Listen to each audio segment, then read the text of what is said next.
What's up everyone, Harry over here at Tackle Express. Today we're going to be covering the basics of speed jigging and slow pitching. We have Ceasar over here who is a specialist in this jigging. He's going to help us out with some questions we have at the shop.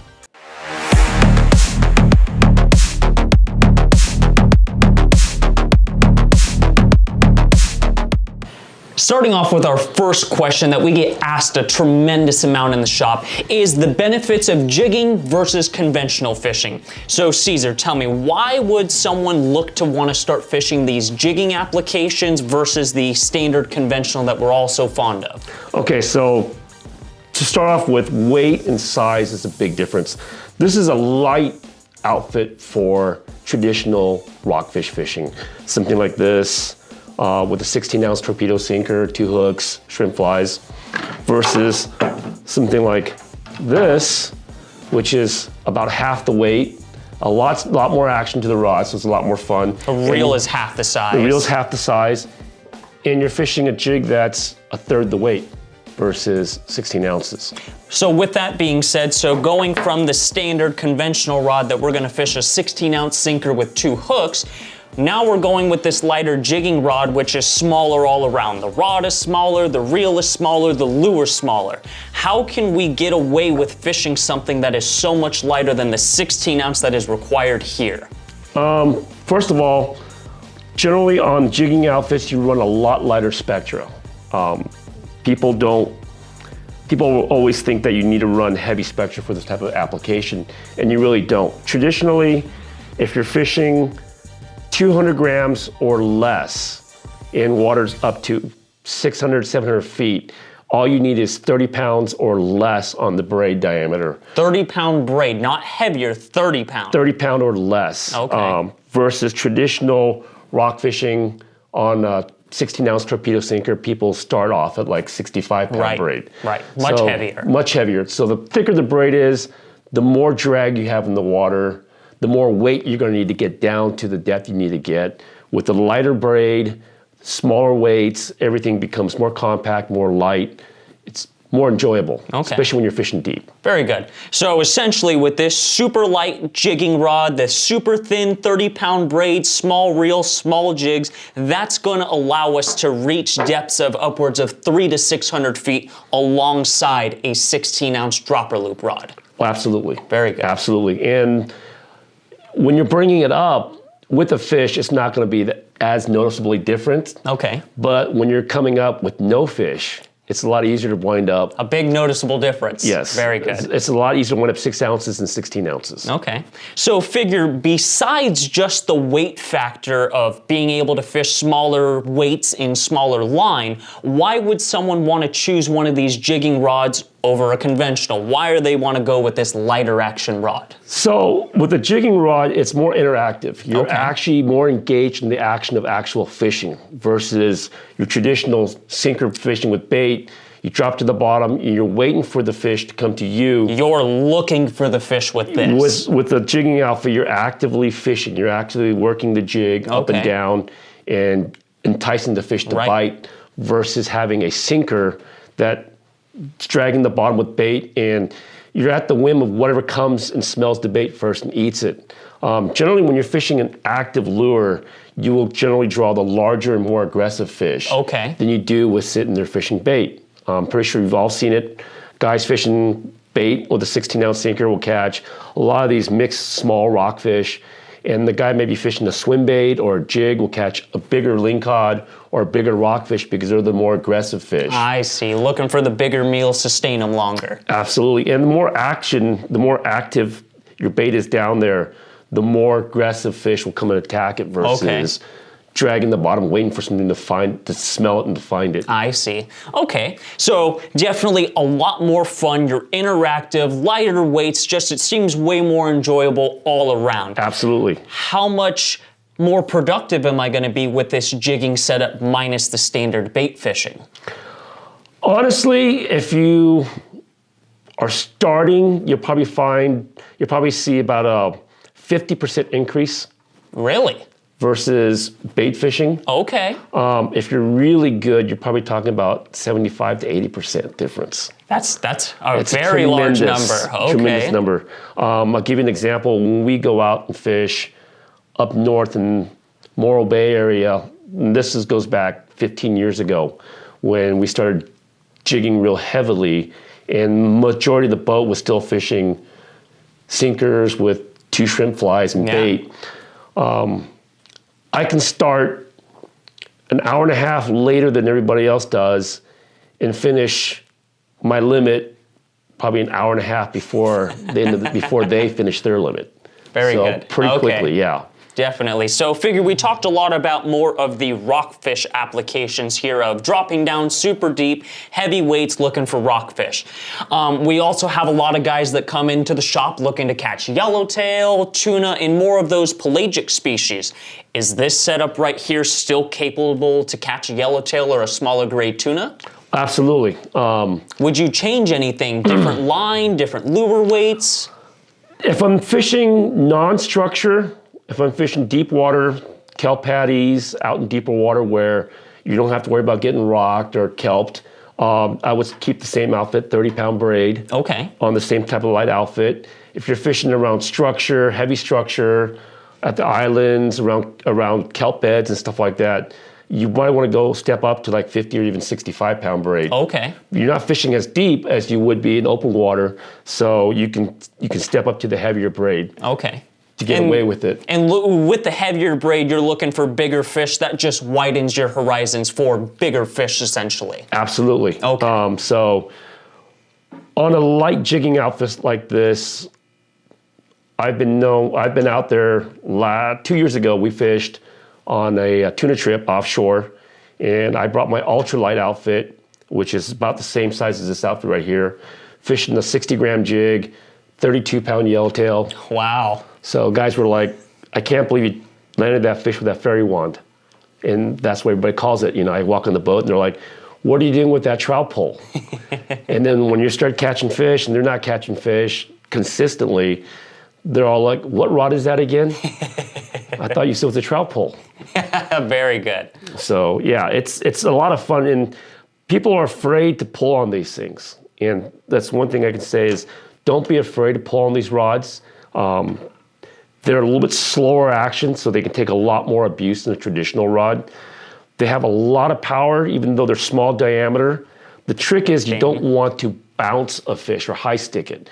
But as long as you keep it at a 60-degree or lower angle, you'd be surprised at how much power, how much pull you can put on one of these rods. So a lot of the fighting ability of the rod and reel outfit is on the reel. The reel takes a lot of the abuse.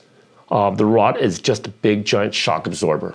Keep the jig pinned. Keep the jig pinned, keep the hook pinned in his mouth, and it doesn't beat you up. Okay. So a lot of the pressure is put on the reel itself, so you don't have to worry about the rod. Okay, so well, just to give our viewers a little bit of a difference, so these lighter weight jigging rods, as you said, are extremely parabolic. They bend through the majority of the rod itself. They'll bend all the way to the handle. Sometimes even through the handle. Okay. And there's nothing wrong with it. So think of it as just one big giant shock absorber. Okay.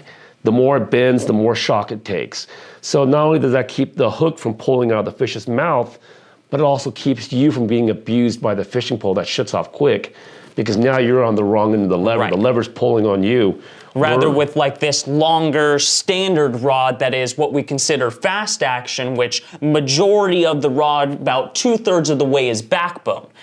And that backbone is, so you want to measure the leverage, you take where the rod stops bending, and you draw a straight line to your hand. Okay. Okay, and then that's the lever that's working against you.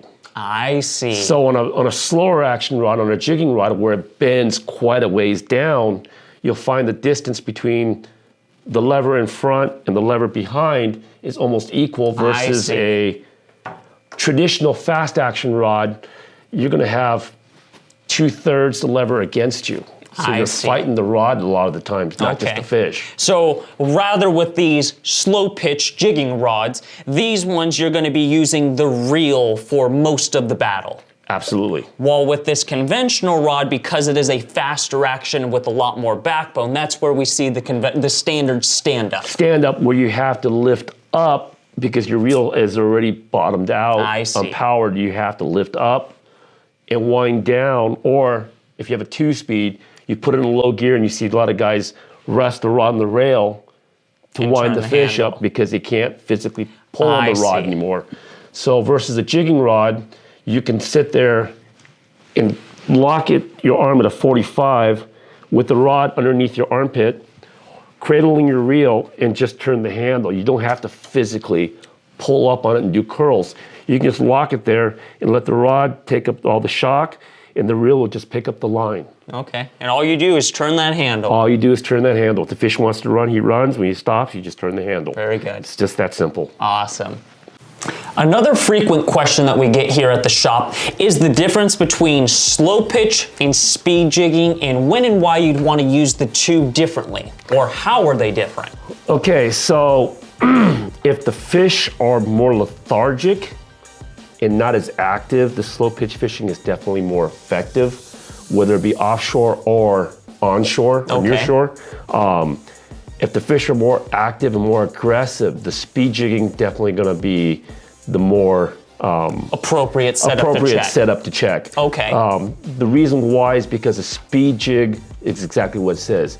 You're moving your jig a lot faster in the water. Okay. So when you're having fish that are more active and more aggressive, such as yellowtail, or tuna, that you cover a lot more water a lot quickly, and your jig has a lot more movement, so it draws the fish a lot quicker. Okay, brings more attention to it.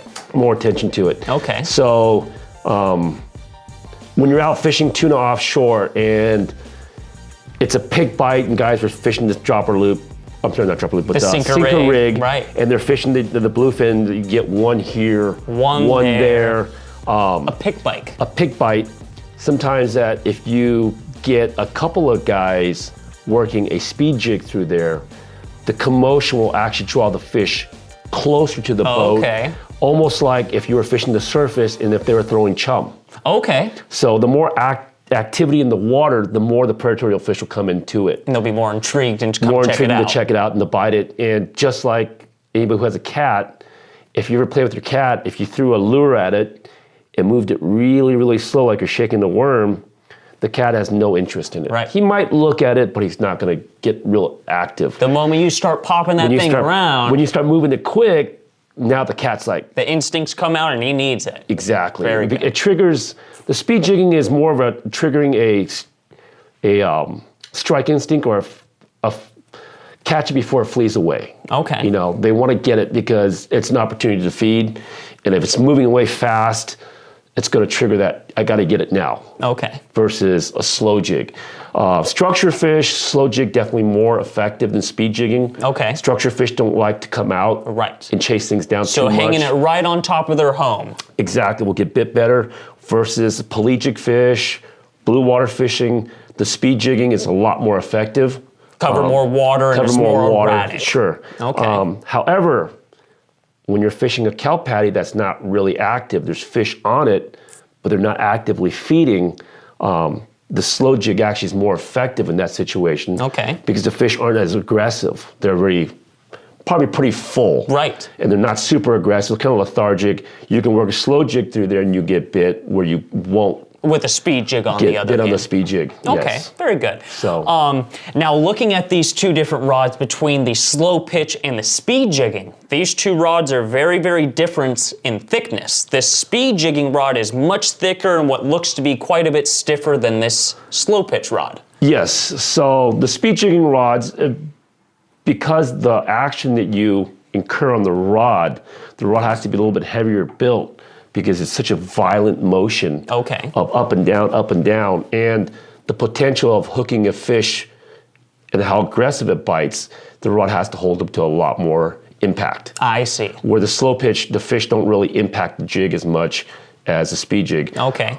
Would it be safe to say that a good majority of your bites on the slow pitch come on the fall while the speed jigging come on the retrieve? Yes, so on a slow jig fishing, it's probably 85% bite on the fall, 15% on the retrieve. Okay. On a speed jig, it's going to be 85% on the pump. Wow. So big difference. Big difference. And when you're pumping the 200-gram jig or 300-gram jig, and you hit an object that's 200 pounds, it's a pretty solid impact. That's why the rods are built a lot heavier than the slow pitch rod. And all the difference you notice is that traditionally a speed jigging rod is going to be shorter. The reason why it's shorter, again, it's about leverage. When you're working that 200 gram or 300 grams, the shorter the rod, the shorter the distance, the easier it is to lift and fall that jig. And fall that jig so you don't get beat up as hard. Okay. I see guys that want to fish speed jigging rods and they all want it longer. The reason they don't make a longer speed jigging rod is if you were to do that for 10 minutes, you'd be done. You'd be done. Okay. That's so shorter rod. That also goes to another question that we get here at the shop is speed jigging looks like it is very labor intensive. It looks extremely tiring. Is it beneficial? Or, yes, is it beneficial, but the number one reason, is there a proper method of how to effectively speed jig without fatiguing yourself? It's definitely a lot of work either way, but is there a process that you can reduce the fatigue that you are getting? Yes, get a shorter rod. A shorter rod. Slower bend rod. There are a lot of people building speed jigging rods now that are more traditional light bait style action rods where they shut off a lot quicker. That's the exact opposite what you want. You need that rod to bend to the handle so you don't have that leverage that you're working against the whole time. Okay. But definitely speed jigging requires a lot more upper body strength. Okay. So if you don't have the upper body strength or the flexibility in your upper body and shoulders, this is going to work you really hard. It's going to work you really hard. You're probably better off to go either slow or stay with light bait. I see. Okay. So speed jigging rod is quite a bit thicker in comparison to our speed jigging setup, on our slow pitch setup. We also mentioned about the light line braid that we plan to fish around that 30-pound test.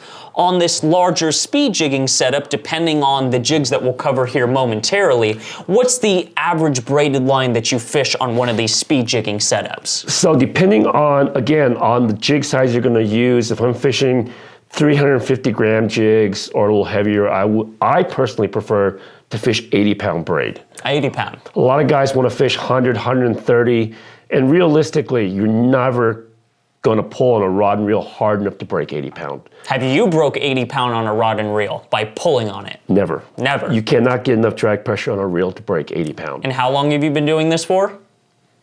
45 years. So I'd say you have some experience. I have a little bit of experience with it. I fish as light as 65, depending on my jig size. If I'm fishing 200 grams or less, 120, 150 grams, I tend to fish 65-pound braid.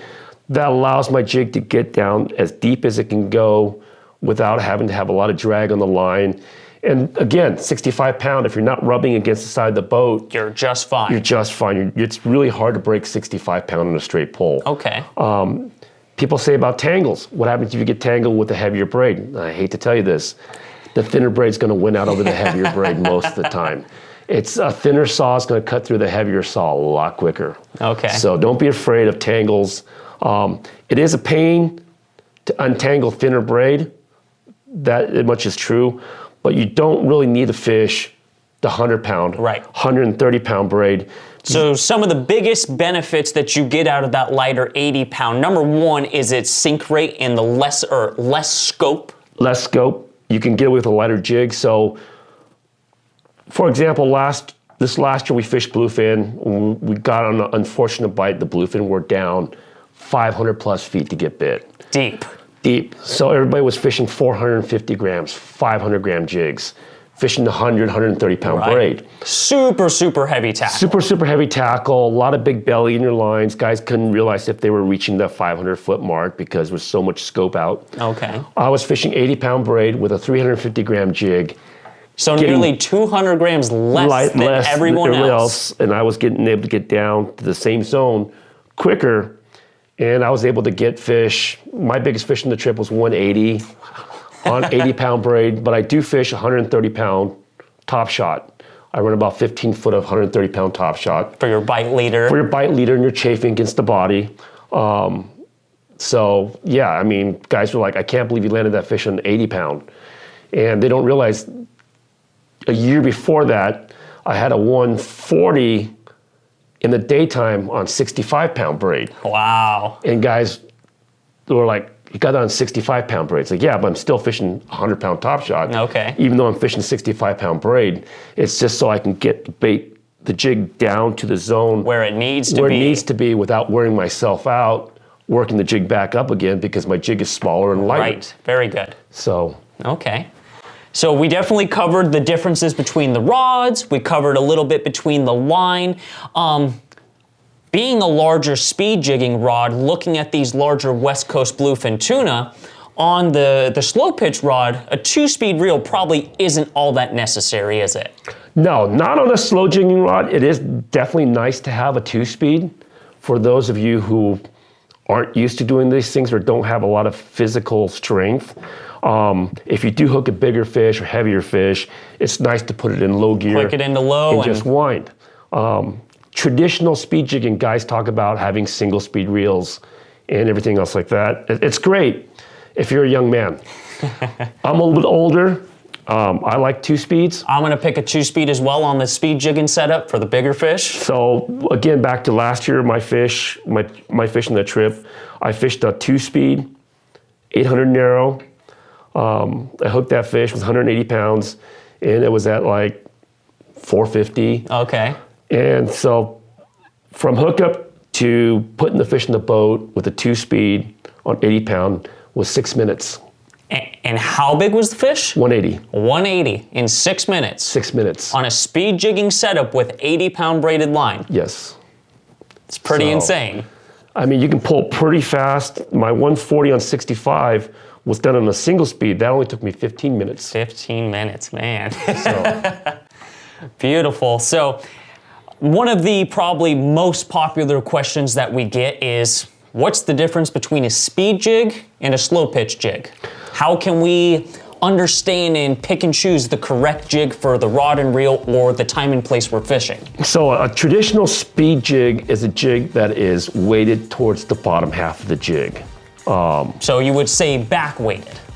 Back weighted or bottom weighted. Okay. So the easiest way to tell if a jig's bottom weighted or not is put the jig on the middle of your finger and it should either stay balanced, and that'd be a slow jig if it stays in the middle, but usually you put it in the middle and it goes butt first, that's a butt weighted jig. It's a speed jig. Okay. So in this case, like this Nomad Streaker. Nomad Streaker, you know, if you put it there, it will want to fall straight to the bottom. Where something like a rip roller, which is a very popular jig in the past couple years for guys fishing the bluefin, this is a slow jig. Not a speed jig. Not a speed jig. A slow jig. This is why everybody who was getting bit on these things were getting bit on the fall, because it's a slow jig.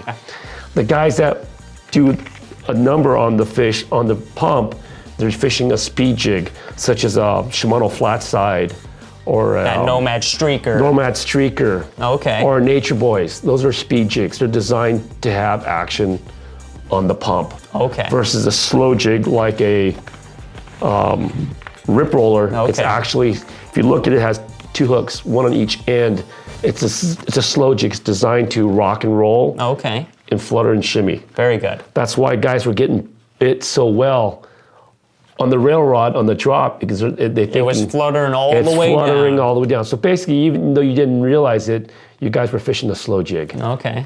And from what I can gather here from this Mustad rip roller to that Nomad Streaker, this rip roller looks to be quite a bit flatter and quite broad in comparison to this more rounded, long, skinnier. Exactly. Yeah, so a speed jig generally is going to have a flat side and it's going to have a rounded side.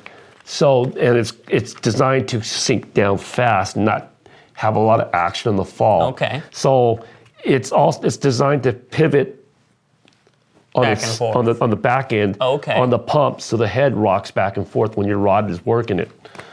We'll do this one, it's easier to see. So it's designed to pivot this way as you're pumping the rod. Yes. It darts up, darts up, darts up. And that's all implemented with the action. Rod. Okay, with the rod. Yeah. Okay. So, and that's why it's very important when you buy these rods to look at the size jig you plan to fish with it, or buy the jig according to what rod you have and not the size fish you're going to target.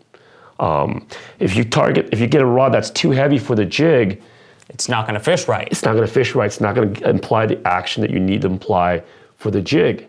So you have to be careful. Last few years, everybody asked me, oh, I need the 609. And it's like, well, what size jig are you going to fish?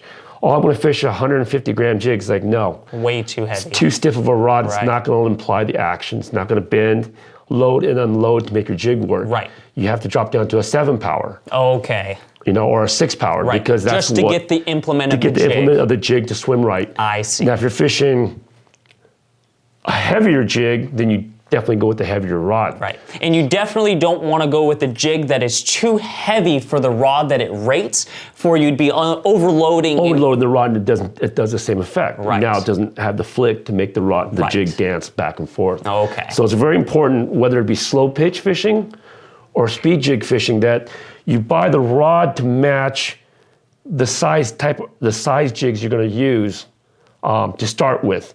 So if you know you're going to be fishing 300 to 400 feet, you're going to be fishing 200 gram jig, you want to find a rod that's rated close to 200 gram on the top end. These rods will always fish on the higher end of the jig rating than the lower end. Okay. So never look at it and try to cut it in the middle, because it's going to fish more towards the top end of the towards the high end of the jig rating on the rod. Very good. You always want to fish or purchase a rod that's going to be closer to the heavy jigs you're going to fish. Okay. So 100 to 300 gram, that would be a better. You'd want to fish 200, 250 gram jigs on that. So no, 100 to 300 gram rod's going to fish 250 gram to 300 gram jig. Oh, I see. It will not fish 100 gram. Okay, will not fish it. It will not fish it. Okay. You want to fish the upper end of the jig rating. Okay, so if it has a max jig rating of 500 grams, fish 400 to 500 grams. That's right. Okay. Yeah, so you don't want to fish any lighter So you're than not that. overloading or going to the high end of what it is capable of going to its max jig rating. You want to go towards the higher jig rating, because even though they rate the rods at that gram rate, most rods are built to withstand a lot more pressure than that, so it's going to affect the action of the jig. So if you stay closer to the top end of the jig rating, it's going to be a lot easier to work that jig. Some guys that are a lot stronger in the upper body can work it faster. They can make it work at the lower jig rate. Okay. But it's pretty tiring. Okay. It requires a lot more energy. It does. Okay. And if you're not doing it a lot, you're better off to fish the higher end of the jig rating on the rod. Okay. Makes it a little easier for you. Alrighty, Caesar. So previously we covered some of the benefits from choosing a 2-speed versus a single-speed reel, but we also have a couple different options up here, and I was hoping you might help our viewers of which reel to choose. Sure. So for slow pitch fishing, for people who are just getting started, you know, that feel a little bit, how should I say, intimidated by a jigging reel, a true jigging reel, you can get a good option. You can get is either a round or a low profile. Something like a Tranx, Alexa, a level wind reel, because it allows you to focus on just working the jig. You don't have to lay the line back and forth. You don't have to lay the line back and forth. You can work the jig in the level wind, well, especially with the thinner braids. It actually makes it a lot really easier just to turn the handle and wind it in. So a good level wind reel will work fine for slow jigging, not so much for speed jigging. And the other option you have is a taboo reel, the spinning reel. A spinning reel is a really good way to start slow jig fishing, or even, believe it or not, speed jigging. In fact, in Asia, you'll see a lot of the guys who speed jig, especially for more aggressive, faster moving fish, they use large spinning reels, because no matter how fast your conventional reel is, your line pickup is not going to be as quick as a spinning reel. Okay. So if you watch the really good vertical jigging guys, a lot of them are using spinning gear. They're using big spinning gear for a reason. It sucks when you hook a fish because you can't put it on the rail like we do on the West Coast with instant rail fish. But if you use the proper shorter rod, it actually is more effective on working a jig vertical speed. Okay. To get the jig action to go a lot faster, because you can keep up with the swing of the jig, the swing of the rod, making your jig dance. You can pick up line a lot quicker, so you can actually get that jig to swim a lot faster. What about the performance while hooking up a fish? So it definitely sounds very convenient with jig pickup, especially with the correct rod, and that shorter application is going to be very effective with fighting fish. What would you say overall? Was the spinning reel a good choice, or should someone choose something more like a level wind for their first slow pitching rod? Oh, definitely the level wind's going to be a lot more effective for that. Okay. Because you have a lot more control on the drop versus a spinning reel. But for people who aren't used to fishing conventional, that's a great choice. It's a great choice. My wife's a prime example. She cannot handle a conventional reel without bird's nesting it. So even dropping it down, she can bird's nest it. Okay. So for people who are just starting and they want to get into it, they never fished a conventional reel, there's nothing wrong with the spinning reel. Okay. So minus having to pay a little bit more attention when the line is falling, sinking your jig to the desired depth, is there any disadvantages between that, with the exception of not setting the rod on the rail or not being able to control it beside your fingers? Well, you have to be careful on the spinning reels, is not to get too high of a gear ratio. Okay, you don't want to go too fast. You don't want to go too fast because that eliminates your torque. Ah, okay. So even a slow spinning reel, a lower speed spinning reel, is still faster. It's still faster than a conventional reel. Okay. On pickup. So a spinning reel, if you buy a slower retrieve spinning reel, you'll have no problem. And you'll have a lot of power to it. A lot of power behind it. Okay. And if you get the right rod, you don't have to rest it on the rail. You can just stick it under your arm again, just turn the handle, and it works fine. Just turn the handle. Okay. Even in speed jigging, you know, the guys that fish the spinning, you'll see them fish the 5-foot rods. Yes. The 4.5-foot rods. The reason why they do that is so they can stick it in their gut, hold the rod up at an angle, let the rod take out the shock, and the reel just sucks up the line. So there's nothing wrong with fishing big spinning reels. Okay. Especially nowadays with braid. I mean, you don't have the kinks, you don't have the line twist on a spinning reel as you did with monofilament. Braid makes it a lot easier. So for people who can't work a conventional reel without a level wind on high-speed jigging, spinning reel is a great alternative. Spinning reel is a great alternative because now you don't have to worry about guiding the line back and forth. All you have to worry about is just working that jig to get bit. Very good. So on that aspect of it, we're going to talk about braid. This past couple years, it's been really popular for guys to have multicolored braid that segments at every 100 feet. Yes. The reason why they were doing that is because they wanted to get into the zone faster. They know when they hit the zone. Know where we're at. Exactly. But the problem is people don't realize is that when you're dropping a jig down, especially at night, you don't know how fast you're moving, the boat's moving away. Right. So even though your meter mark says you're at 400 feet, because you hit the 400-foot mark on your braid, you only could be down 250 feet. Because depending on your scope. So that's a good place where thinner braid comes into play. Thinner braid comes into place. The other thing is that why everybody else in the world uses multicolored shorter segments, and the reason why the multicolored braids are used that way is so that not so much how deep you're fishing, but when you work your jig or you get stopped on the drop, when your jig is dropping down for tuna, there's no bottom, so you're not going to hit bottom. So if your jig hesitates or stops, you can look at that meter mark color that you hit, work your jig up or down, and when you get that same zone again, that same meter mark color, you can go back to that zone. And that's where you know, we know where the fish is at. Perfect. So that's why you use the multicolored meter marks, not the 100-foot stuff. Okay. 100-foot stuff works great if you have very little current and your jig is straight up and down. Okay. You can say, okay, I'm down at 400 feet. You're probably around 350, 400 feet. Right. You're in the zone. I generally fish the multicolor meter marks versus the 100-foot meter marks.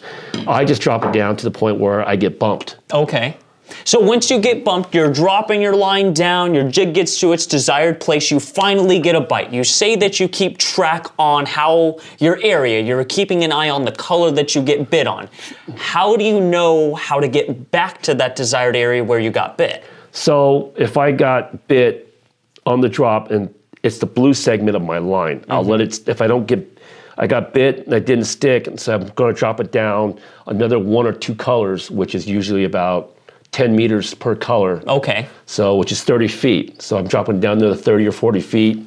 And then you'll bring it right back up. And I'll bring it back up through that zone again, see if I get bit. If I don't, I'll bring it up another color or 2. And then so on and so forth. Drop it back down again versus winding it all the way to the surface and then dropping it all the way back down. Very so good. every time you do that, you're not, your bait is not in the strike zone. Very good. So the next question that we get asked a lot is, what kind of knots do you use to connect your braid to your leader? There's several knots out there you can use. The real popular one's called the FG knot, which means friction grip knot. That requires no tool to tie, but you have to tie it very, very tight. Yes. You have to keep consistent tension on it. I myself like to use what they call a PR bobbin and tie a PR knot, because the bobbin itself has the weight. Right, and lays it all over for you. So when you're spinning it, it keeps that constant tension on it. I've seen a lot of guys tie the FG knots rather quickly and not tie it correctly and have failures where they'll slip right out. Wow. Where the PR knot, that I've been fishing the PR knot for about 10 years now, I've never had a knot failure. I've had Spectre break above the knot, I've had my mono break below the knot, but I've never had the knot fail. Very good. And on the destruction testing machine, the FG knot is like 98% on a destruction testing machine, and the PR knot is 100% knot. It's the only 100% knot out there. 100%? 100%. Wow. It's pretty wild, isn't it? I've never heard of that before. Yeah, so there's some videos out there with chill guys testing the knots, and the PR knot actually holds up to 100%, where the FG knot's the next closest knot that holds up like 98%. Wow. But there we have it, guys. Thank you to Ceasar. Really appreciate you helping us out, taking us down the rabbit hole of all the slow pitch jigging as well as speed jigging. Like and subscribe, ring that bell to be notified on our next video, and feel free to drop a comment down of what you thought below and which choice you're gonna make, speed jig or slow pitch. Anything to finish off with, Ceasar? Just go out and do it, guys. You'd be surprised how much fun it is, slow pitch fishing. We do it everything from, believe it or not, we actually fish slow pitch for trout all the way into tuna. So, I mean, it's a fun way to fish. Wide horizon to choose from. Wide horizon to choose from. Very good. Thanks as always, guys. Stay tuned to the next video.